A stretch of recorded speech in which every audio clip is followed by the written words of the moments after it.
Hello and welcome to the inaugural episode of my new weekly show.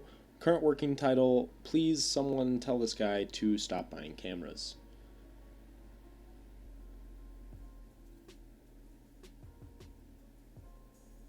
Anyways, this week on Photography Tips You Shouldn't Follow, I go up to Park City to familiarize myself with 3200 TX, the black and white film stock that I can't seem to ever expose correctly no matter what I try doing. Maybe I should buy a spot meter.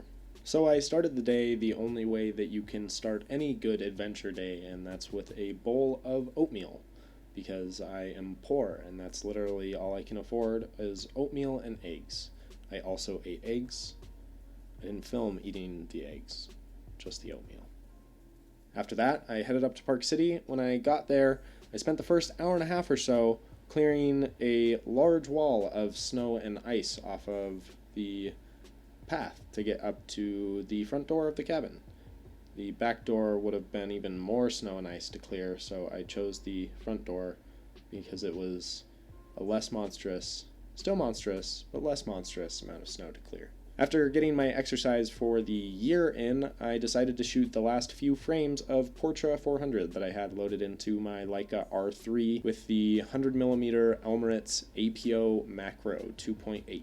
Very fun lens to shoot with. The light was fading really quickly, so I had to try to shoot off those 400 frames as quickly as I could because I didn't have a tripod with me at the time. I think I ended up getting a couple of cool shots. The first shot was actually before I even left the cabin.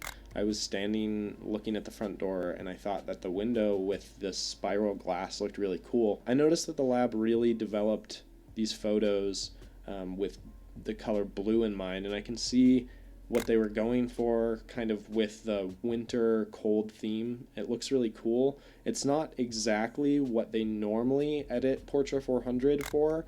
Normally when I give this lab Portra 400, they edit for like the warmth and they edit for the gold and green, like the yellow and green tones. This time they really edited for the blues, developed it for the blues.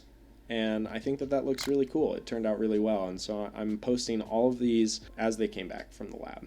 I didn't do a great job documenting the rest of the evening through video, but I did get a couple of photos that show what I was distracted by on the Portra 400 roll before I completely ran out of it.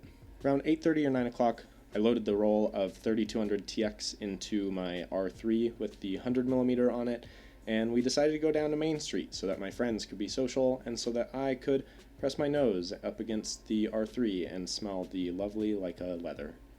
It was really dark outside, and I realized at this moment that this is when a spot meter really comes in handy, because I wasn't able to properly measure the difference between shadows and highlights, and so I exposed a lot of these shots to the highlights because that's the only thing that the meter was able to pick up. I do think I still got a couple of cool shots from the night, and when I take some of these shots and really blow out the shadows, you can see what I was going for, but I definitely learned quite a lot more than I think I produced this evening.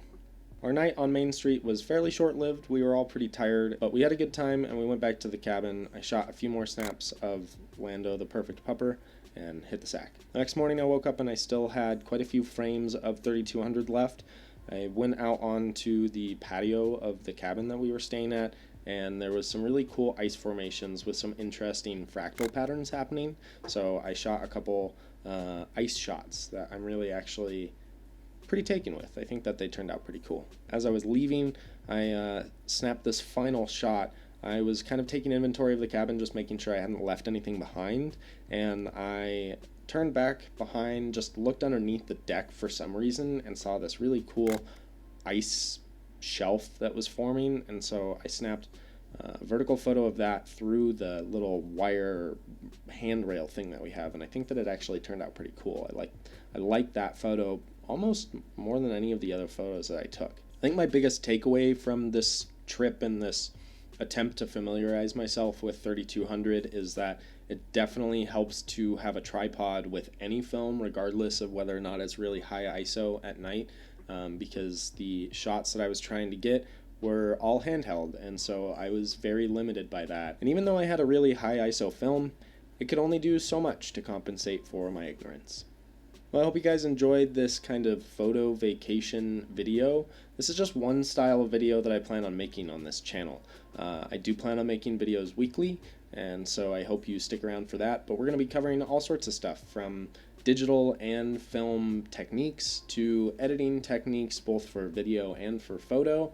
We're going to be talking about freelancing and all sorts of different things in that category. It's a very broad category, and all sorts of other stuff. So I hope I see you guys next week. Bye.